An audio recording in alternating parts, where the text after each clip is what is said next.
All members will have 5 days to submit statements, extraneous material, and questions for the record, subject to the length limitation in the rules. Ambassador Wells and Ms. Friedman, welcome. Welcome to members of the public and the press as well, and we're glad to have our friends from C-SPAN with us today as well. We meet this morning so the committee can conduct oversight of the Trump administration's policy towards Afghanistan, and I'll now recognize myself for an opening statement. For months, we've been attempting to get some visibility into the ongoing peace negotiations without success. We all want peace. We all want the fighting in Afghanistan to end, but Congress needs to know what a potential deal looks like. Members on both sides need a chance to ask questions and offer views. And in the last few weeks, we've seen the Afghan reconciliation process go off the rails in a spectacular fashion. We learned from a presidential tweet that the administration was planning to host the Taliban at Camp David the same week that we mark the anniversary of 9/11.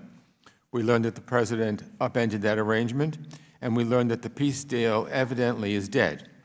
If reporting is accurate, the president's desire to get the credit and look like a deal maker got the better of him again, and now months and months of diplomatic efforts seems to be thrown out the window.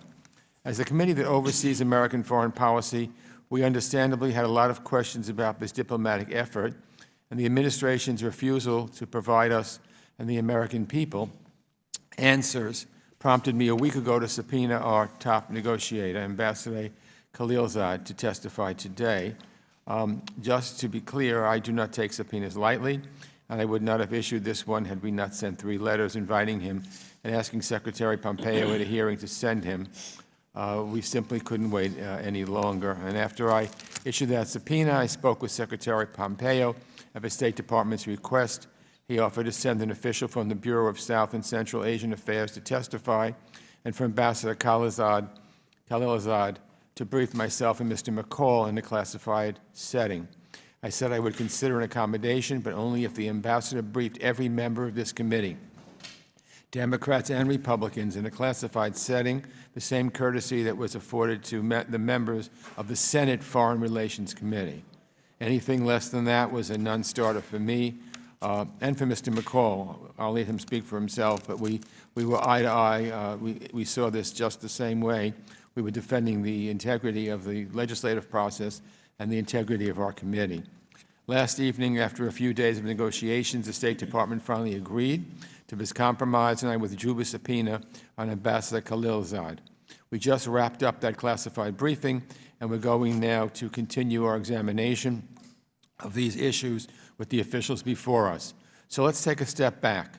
I know that the idea of negotiating with the Taliban may seem abhorrent. I'm from New York City, and for myself and a lot of New Yorkers who lived through 9/11, it's a tough pill to swallow. And since then, many brave Americans have lost their lives at the hands of Taliban fighters. But here's the reality after 18 years of war. The Taliban still exists. We need, unfortunately, to deal with that fact. And the adage remains true: you don't make peace with your friends. And believe it or not, there's some common ground. For starters, the Taliban wants our troops out of Afghanistan, and we want our troops home. So where do we go from there? In my view, any viable deal needs to be built on 3 pillars. The first is that the Taliban must pledge that Afghanistan will never be used again as a base to plan attacks against the United States and our allies. We understand that the administration secured that commitment from the Taliban in earlier negotiations. Secondly, the Taliban must agree to separate from al-Qaeda, something they've indicated they would do, and renounce violence, including against the Afghan people or government. And lastly, the Taliban and the Afghan government must engage in a good faith process that can lead to reconciliation among all Afghans. This area still has a lot of unanswered questions, and with the President declaring the deal dead, it's not clear where we go from here. The way I see it, we need to use whatever leverage we can to promote intra-Afghan dialogue. The President suggested that peace would not be possible unless we first had a ceasefire in place. Well, guess what? There was a ceasefire in June 2018 to celebrate Eid. And what did we do to seize on this opportunity? Nothing. Why? Because the administration has hollowed out the State Department. We've complained about this for a long time. State Department Inspector General found that the Bureau of South and Central Asian Affairs has, quote, lost both staff and expertise, unquote, under the administration, including experts on peace talks with the Taliban and reconciliation. So what will this administration do to get a second bite at the apple? Another ceasefire that might create an opening for more dialogue? I'd like to hear from our witnesses about that, among many other issues. Because one thing is crystal clear. There is no military solution to end the fighting in Afghanistan. And if there is another opportunity, even following the President's disastrous attempt at deal-making, to forge a peace that advances American security interests, we need to consider those options. We owe it to the men and women who have fought and died in this war. We owe it to those who lost their lives or their loved ones at 9/11. We owe it to future generations of Americans who don't want to see our country entrenched in endless war, and to the Afghan people who want a peaceful and prosperous future for their country.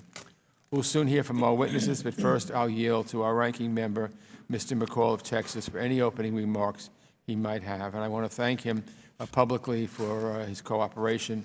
As usual, we work together, and we believe it brings good results, not only for the Congress, but for the American people as well. Mr. McCall. And thank you, Mr. Chairman, for holding this important hearing. I also would like to thank Ambassador